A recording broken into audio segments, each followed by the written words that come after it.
personal time for me, especially when I was in the mountains. It was very personal. I was a little groggy because I do drink a lot of coffee, but really it was a good personal time. My body was still like in the mornings with fastest known times, you're like these endurance pursuits, your body like is waking up and it takes a couple hours for it to fully be like functioning again. So really I could feel all my injuries. I could feel, my toes, my knees, I felt everything, but it was a very personal time. I really enjoyed those early morning, the darkness, the early morning walks. Were there difficulties in navigation at any point in the mornings? Yes, there was, especially in the, what's it called?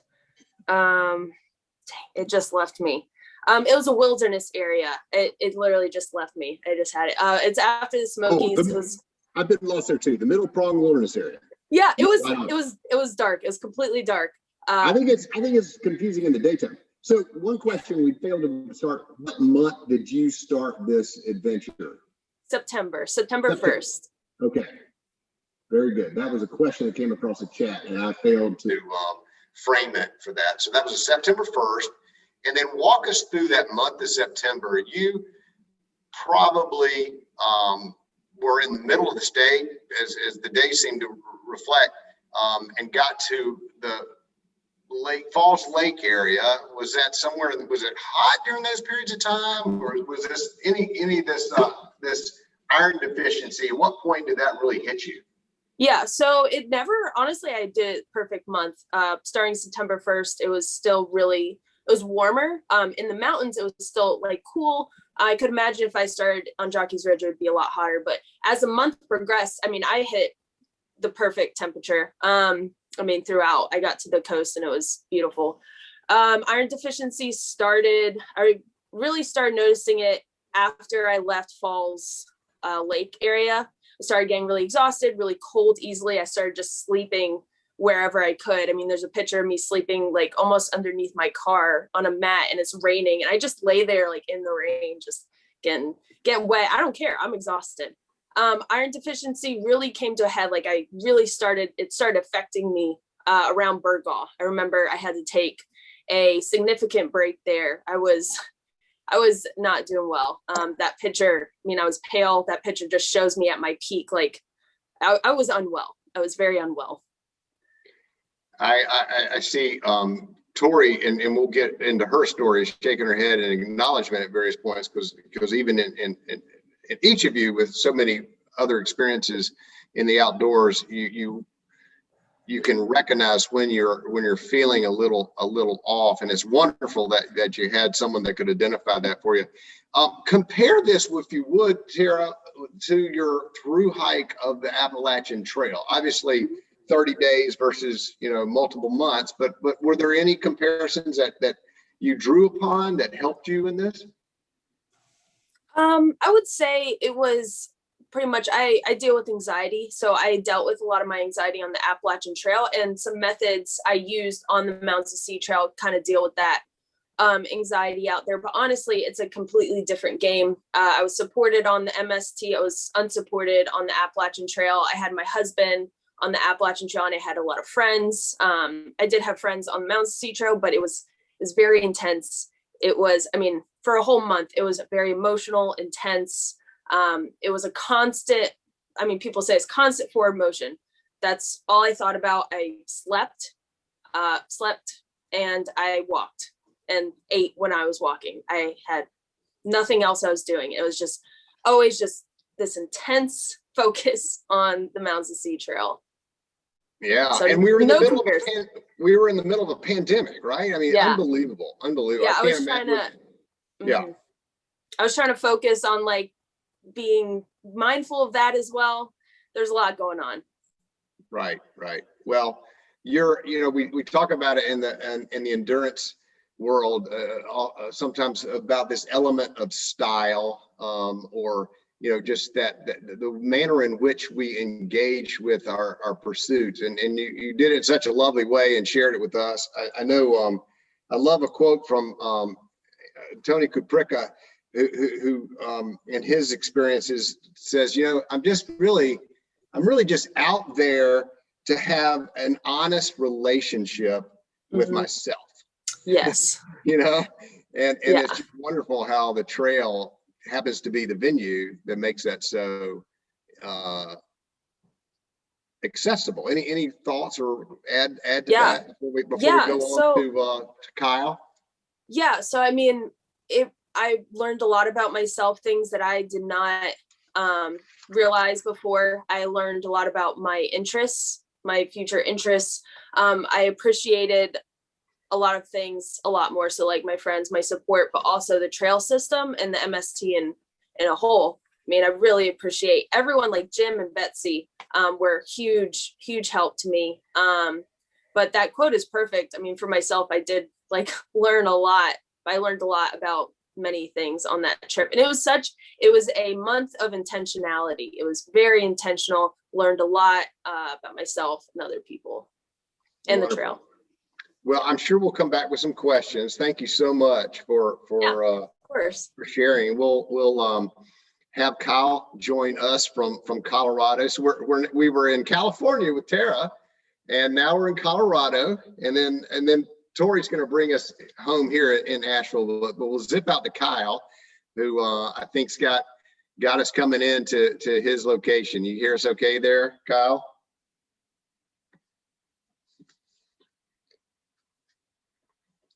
So I'm going to just make sure I see Kyle in here. And so Kyle, I know you're in it, but you may be taking a second to try to reboot back in. So unless I'm missing something, we could just go right to Tori, which. Is the video not working? Oh, I don't see the video, but we hear you fine, Kyle. That's great. He's video and he has audio on a different, two different screens. Going. Maybe we can go to the phone. Oh, yeah. Let's see if we can find your video. Yeah. There's Kyle. Okay. So Adam, if you're controlling the board, Kyle's in there twice, but he is, let me see if I can present him. No, I can't. But he's that handsome guy. Curtin. You tracking him down? He's got his hand up there, Adam. So while Adam's getting is this ready, gonna work, or should I just go to the audio just on my computer that does not have video? We're hearing you fine in this. I'm just hoping folks can find you, and if they can't, you'll want to find Kyle. But I'm going to go ahead and start this little chat with Kyle. So. He's going to be in your framework in the participants twice, but you can see him on video in there. So Kyle, 34 years old, still decides in the midst of the pandemic, in the midst of the winter, to knock out this amazing, nearly 15,000 foot elevation gain of Pitchell, and he's here to tell us about it. So something a little different than Tara's journey. But Kyle, this was not necessarily your first long distance. Give us a little background on your trail, love for trail distance. I really got into trail running and into the ultra running community about 10 years ago now. I read that book, Born to Run, that is just incredibly inspiring, and signed up for a 100-mile race in the Ozarks. And that's what I started out with. And it's kind of progressed from there. And I really got into trails more than just running in 2015 when I hiked the Appalachian Trail. And that's what introduced me to the trails in North Carolina. And I did it with my dad, who found Asheville and moved down there, and now is really involved in the Mountain to Sea Trail maintenance. Yeah, he's been an active volunteer there and working with Carolina Mountain Club as well, right? And he was part of your support. Talk about that as well. Or I tell you what, let's do this, because Adam can toss it up on the video. We have a really quick 1 minute fly through of Kyle's route. And Kyle, remind us, it's a Pisgah from Mount Pisgah. The rest of us were sleeping there at the Pisgah Inn, but you were out at 4 a.m. in the morning trying to get to the trailhead, right? Yeah, so I did this on the solstice in December, so the shortest day of the year. And my parents live about an hour from the trailhead where we were starting. So it was about a 2 o'clock wake up to eat and get everything ready and drive out there. And then the Blue Ridge Parkway was closed in a lot of places because it's wintertime. And so I had about a 3+ mile to the top of Mount Pisgah just to get to the start point. And I guess the video will start from there. Yeah, so it's a 65-mile record that you've got there. But we know that the time version. So the December 21st, Adams is popping this little fly through up on the screen, and it's a wonderful way in which the remind me which GPS system you were using that rendered this. I recorded everything on a Sunto watch, and then that gets the GPS file that I send to a program called Relive, and that's what we're gonna watch now. Okay. So while this Relive video is coming up, it basically tracks Kyle's movements. And the start, that was December 21st, the solstice, as Kyle mentioned, it's the shortest day of the year. You encountered quite a bit of snow on the ground as well. So the flyby is not going to give us that once we start seeing it. Talk to us a little bit about the terrain itself.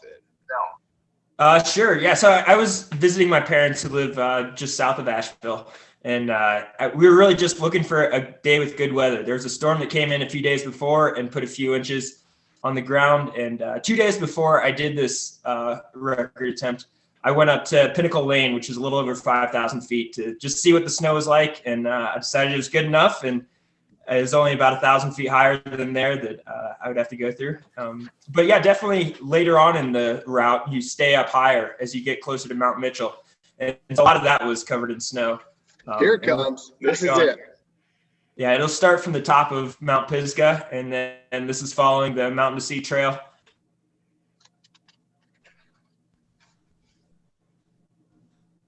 And now we're getting down closer to the French Broad River here in Asheville, and then heading along through like the Folk Art Center and the more mellow social wide path down there. And I think these are the higher elevations, and that's where I started to get a fair amount of snow. I think this is Rattlesnake Lodge. I think I took a wrong turn around here and had to backtrack. Oh, I'm sorry. This is just past Pinnacle Lane. This is the last time I saw my dad on the route. And there's the end. That is fantastic. And you bring up, and a nice segue, the support that your dad was providing. And I know he had to been absolutely thrilled to be a part of this. So in the back of your mind, you knew kind of where Sean Pope had put down some pretty fast times, and tell us about that interaction as your dad brought support, as you anticipated where those intersections would be. And I'm sure he's juggling, 5 different balls trying to get there in time. What were some of those dynamics like in that? So we've actually got a fair amount of experience on this. My dad has crewed and paced me at 100-mile races before, which have a lot of the same kind of logistics that you got to work out. But starting, we figured out what time we had to start and went up and hiked the 3 miles in, and then saw him again there. And I saw my dad about 10 times throughout the day. And it was just a little more difficult because the Blue Ridge Parkway is closed in places. So for example, the most complicated crew spot we had was getting to, Potato Field Gap. It was about a 7-mile bike ride up 1,500 feet that my dad took my mountain bike and a bag with extra food and a headlamp and all the water I needed for the last 17 miles. And while I was running up Pinnacle Lane, he was biking up, and he beat me by about 10 minutes to get there. But he was supportive through the whole way. Even going through the flatter section through Asheville, there's a lot of road crossings that he'd be there to make sure I went the right direction and swap out bottles. And is definitely an essential part of doing the whole route. And he was the perfect guy to do it because he maintains a lot of the trail, so he knew every turn and even which parts I'd want trekking poles versus just to run with as little as possible. Oh yeah, I'm sure his knowledge of the trail served so well, and then the excitement that we have of also knowing what his son and those sections of trails you were covering. That's pretty cool dynamic there. And Kyle, this is certainly not your first FKT and not your first FKT of 2020, right? You had an experience on the West Coast at Tahoe, right? And yeah, so back on the 4th of July, I set the unsupported FKT around Lake Tahoe, which is a 171-mile circumnavigation of that loop in California around the lake. And I did that in a little over 40 hours. And so that was totally self-supported. I didn't have anybody bringing me food or water or anything like that. I got all my water from the streams and carried everything that I started with the whole way. Well, that's fantastic. Congratulations on that. And did you experience any issues of concern or back of the head feeling of a pronounced injury or health or anything that popped up? Obviously, on a longer duration that Tara experienced of 30 days, you have more time for that could rear its head. How was I know you had, I think I remember reading the account, there was a little bit of a fall at one point, right? In the beginning, yeah, I just did not sleep very much the night before. So I was in North Carolina for Christmas and to see the family. And so my sister got in the night before and I didn't get to bed till around 10 o'clock or so, which, I mean, I maybe got 90 minutes of sleep the night before. And just like Tara, felt groggy starting out. And yeah, it took about 3 falls in the first 3 miles. And that was probably the most difficult part for me. But eventually kind of settled in and got into a groove, but no real injury or anything like that. This was definitely just trying to run as fast as I can. Mentally, I was really treating it like a race. I knew, like you mentioned earlier, I knew Sean Pope, who had the previous record. I knew all his splits at every road crossing and that kind of stuff. So I was very aware of where I was in relation to his time and very much treated it like a race, just not in row one. Well, there's such a wonderful collegiality about endurance runners. Did you and Sean have a chance to connect not long after that? He sent me some congratulations, but I didn't really ask him a whole lot of details. I know a few other runners in the area who know the trail well and kind of got their input. Well, before we go on to Tori, tell us why you chose Pitchell, and then why Pitchell in the middle of the winter. I get the solstice because you had a lot more daylight there. Was there any, was it the family Christmas and then everything kind of coming together like, hey, let's just do this? Yeah, it was kind of making the best of the scenario. I was down visiting my parents, like I said earlier. So it was just a matter of finding the right day during then. And solstice is the shortest day of the year, Chuck. So that's right. The daylight on that one, which kind of turned into an issue at the top of Mitchell. I finished, I think, somewhere around 5 o'clock or so.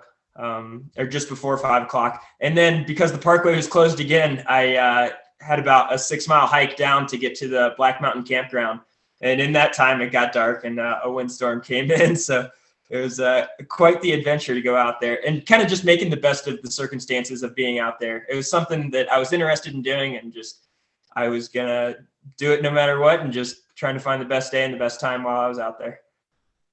Well done. And you're exactly right. I flipped the script there. It is the shortest day of the year. And not that she had, and we're going to keep probably getting some questions. We'll transition over to Tori. Not that she had much more daylight, but I think her trip up Pitchell was in November. So let's meet Kyle. Thank you so much. Let's meet Tory Grieves, an Asheville native who probably knows Kyle's dad, and certainly they've passed one another at some point on a trail.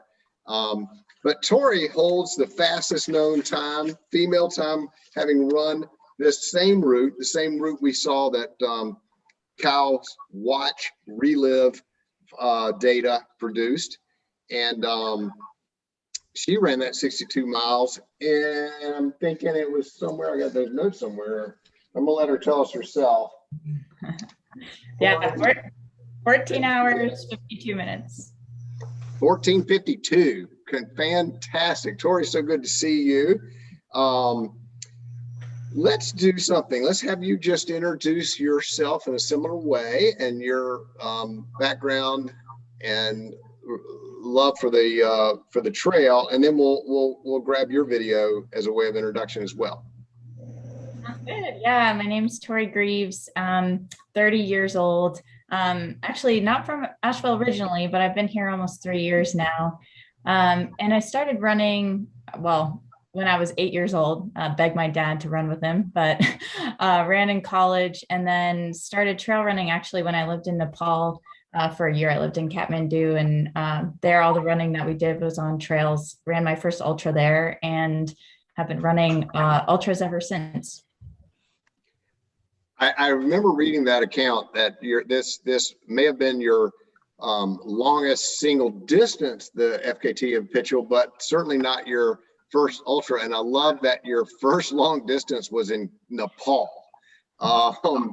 That's and you even referenced, I think the Asheville Citizen-Times picked you up where they got a quote from you that there were some similarities that you felt that you likened to some of that terrain. Where was that?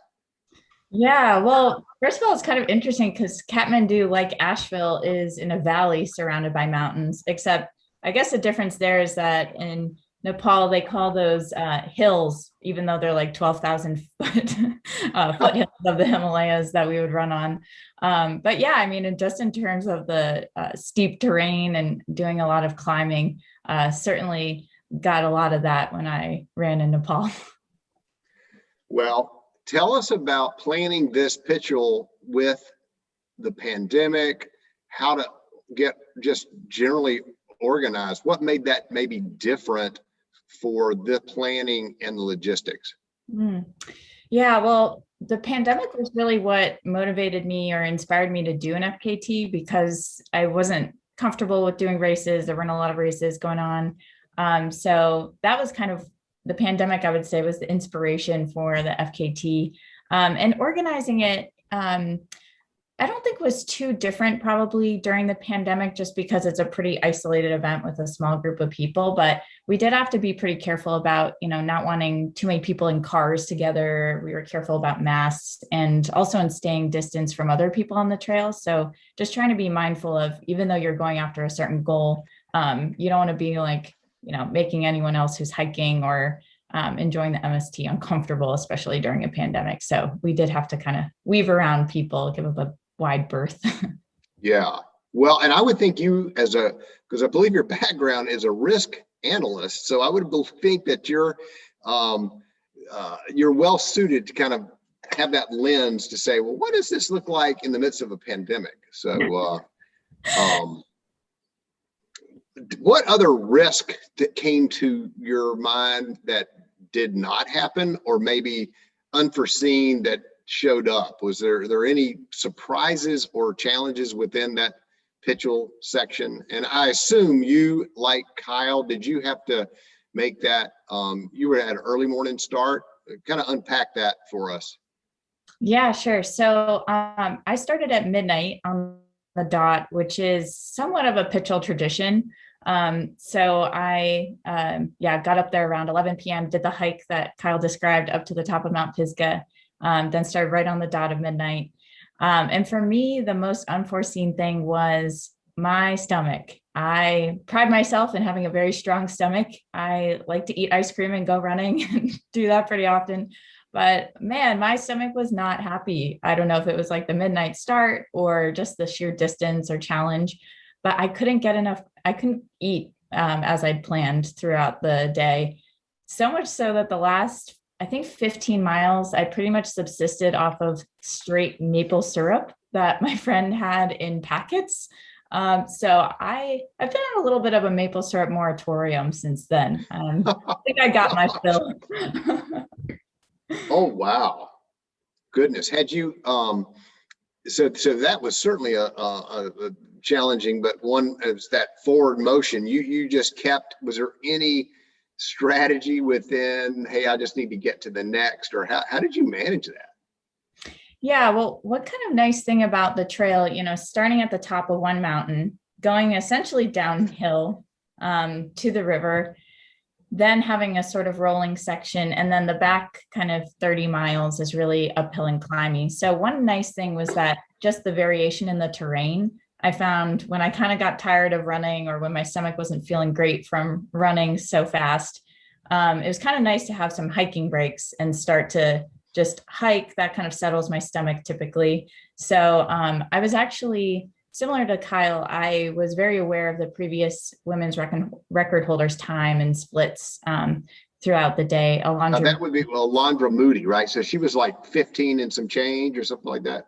Yeah, 1504. And she did that technically as a mixed team, mixed gender group, but that was really the time that I was going after. And I was actually behind her time pretty substantially until we got towards the Craggy Gardens area where it gets really climby. And then I made up a lot of time because, the climbing just is kind of what I enjoy the most and also felt a lot better on my stomach. Oh, good. Well, I know there's probably as many different training regimens and diet plans, but you sound like you managed that one well. Go maple syrup. So finishing, and so I'm gonna have to do the math, but it was obviously daylight when you 15 hours later, right? Yeah, like 3 p.m. ish. 3 p.m. So you were probably back in Asheville by dinner. 5 p.m. dinner time that day, in my pajamas eating pizza at like 5 p.m. Yeah. So the difference between you and I, Tori, you eat ice cream and go running. I go running so I can eat ice cream. So, that's the balance. Well, what's next? What, Tori, are you thinking might be a part of your pursuits in the future? And how do you balance training with what you do as a climate risk analyst and all the other things? Yeah, I really feel like my professional career and running are really symbiotic because there are only so many hours a day you can run, and there are only so many hours a day you can be in front of a computer screen. So I find that they really balance each other out and keep me a happy person. But up next for me, I have actually Cruel Jewel is a race in Georgia. I'm doing a 50 miler there in May. So, and that has 17,000 feet of climbing. So Pitchell will hopefully be some good training for that. Good. And what time of the year is that? That's mid-May. Okay. So questions come across the chat, Tori. It just, and you've kind of answered it for us, but the question we're curious of, would you attempt another FKT and just in hopes that your body would feel better and possibly to improve that time? Like, do you look back at, maybe their question was specific to Pitchell, and would you want to pursue that again? Obviously, you have a record that will likely stand for a while, so no pressure from me, but the question has been asked. Yeah, well, I actually do have some fast friends who are eyeing the route. So I don't know. We'll see how long it stands, which is exciting. Records are made to be broken. I firmly believe that. And the previous women's record holders were really inspired me to go after it. So I love thinking that chain will continue. I'm the same way, Tori. I can't wait for people to go after it. I would love to run it again, but I'm not doing it again until there's a reason to, I guess. Yeah, I'm so glad that Kyle spoke up there. Let's have these two Pitchells, and then Terry, you jump in at any point. But Kyle, and maybe you and Tori have talked about this, but share with us, the panel and the audience here. What kinship do you two share at this point, the FKTs in this time and space? I think it's pretty. I guess across everybody who's ran it, everybody has their own experience and their own story, and it's just. That common bond of having had that experience on this long and difficult route. I think it's pretty cool. And I don't know. Yeah. Tori, what do you think? Yeah, I totally feel that way. I mean, I kind of get that feeling even when I run a little section of the AT, as we've talked about. I love imagining all the people who have walked or run in those places before me and after me. It just makes you feel like you're part of something a lot bigger. And it is really fun to know that there is this group of people who have, done this exact same section, kind of with the motive of just going as fast as you possibly can. Well, I love that you introduced how the symbiotic relationship you have as a climate change researcher, and that you being out literally in the field. We thank you for that, because I think what your accomplishments bring us to, yours, Kyle's, Tara's, they bring us to appreciate all the more the beauty, the resources that we are to be stewards of, and you have a scientific understanding of the delicate balance of that, and as Muir would say, that single thread that's tied throughout the universe. So let's see if Tara, we could bring her back in here. I know she and Kyle have the AT in common. Tori, I don't recall, your through hike of the AT, is that in your repertoire? Okay, not yet. Okay, I couldn't remember that. But it's fun having that, as you say, the bond. I know Tara would reflect, she has numerous friends that she's met and still keeps up with. And as she's about to embark on the PCT, so in this part, I'm kind of leading our athletes to talk about what's next. Tara, I know you have a what's next coming up. Tell us about it. Yeah, so eventually the PCT, but I'm actively looking into other routes that I can try to conquer fastest known times. I really like the multi-100 distances. I'm signed up for a lot of ultra marathons, but as we know, COVID is kind of like postponing a lot of those. So that's kind of what's next in a nutshell for me. So would PCT be something in 2021, 2022, or have you kind of gotten that close to it yet? 2022. 2022, fantastic. Yeah. And Tori, you mentioned your race coming up in May will be in Georgia, if I'm not mistaken. Anything beyond that you're thinking may be something you would like to pursue?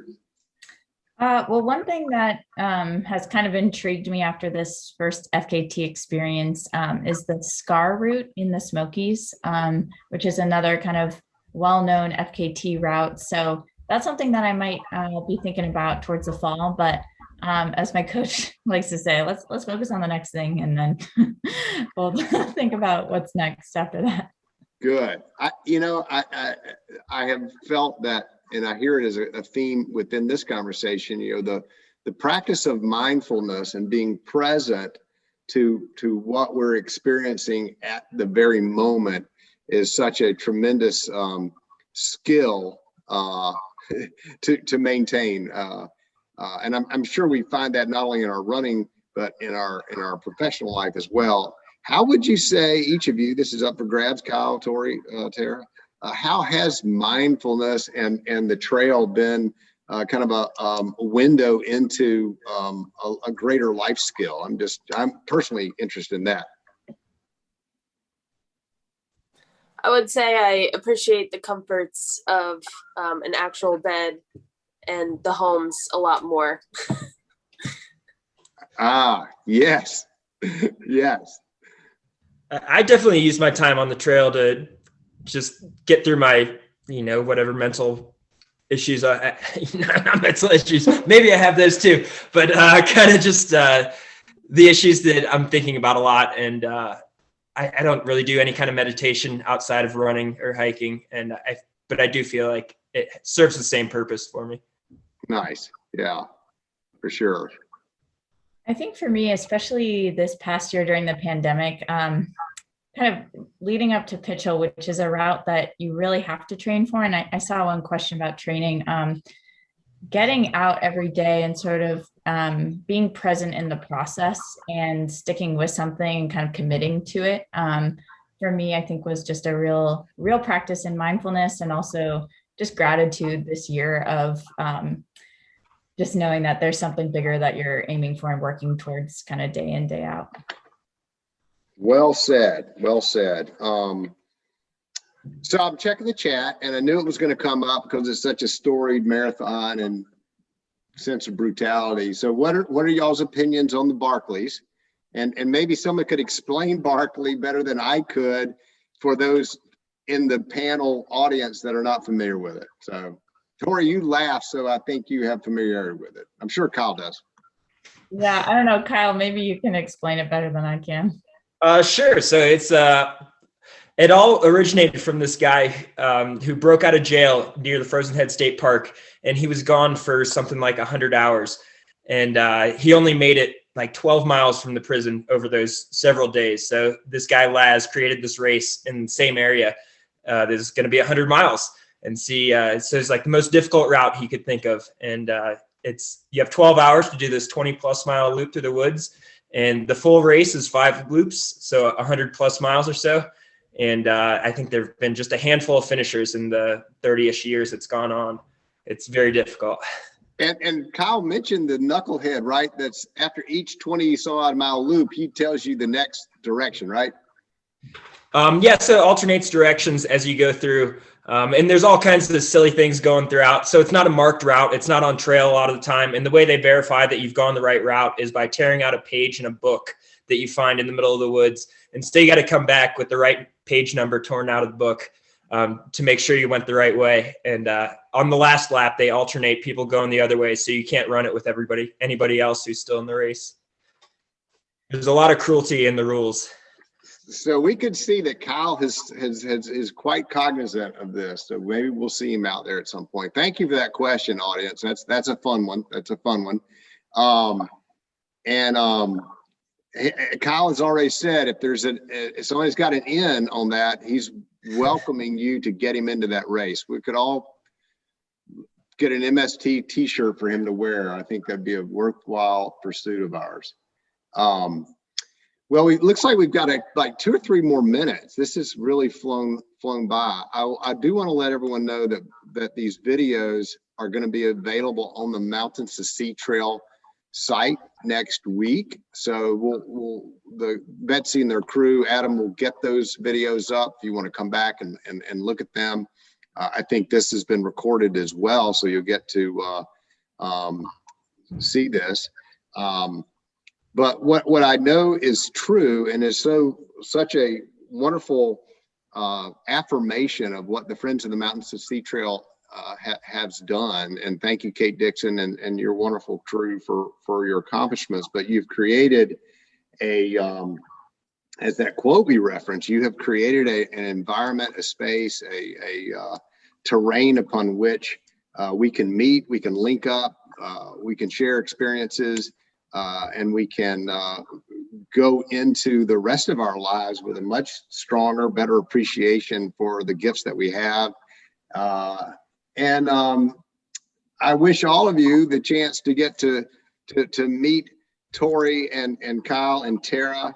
I'm sure their Instagram accounts or their social channels will be made available as well. We'll keep a watch out for Tara as she pursues the PCT and the other pursuits that Tori and Kyle have. Any last words before we wrap back up? Because I know we'll get a little warning here in a couple minutes that'll send us back.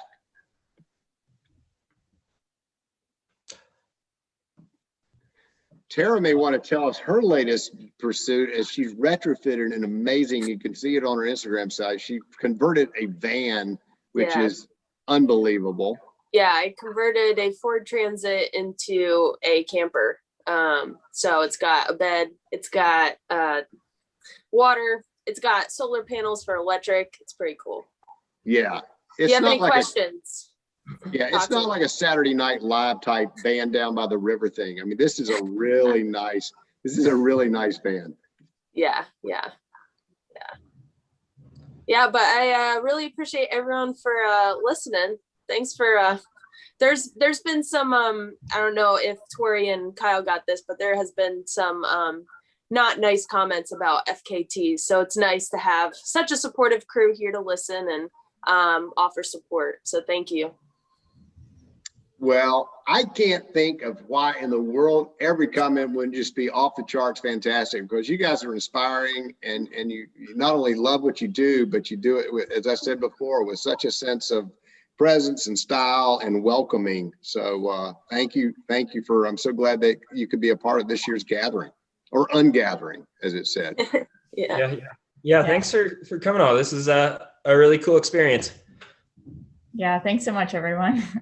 Well, I know on behalf of everyone in Mountain Sea Trail, we thank you as such great ambassadors, and we wish you the best in the pursuits in the future, and we'll be following you in the months and year ahead. So I think at this point, oh, good.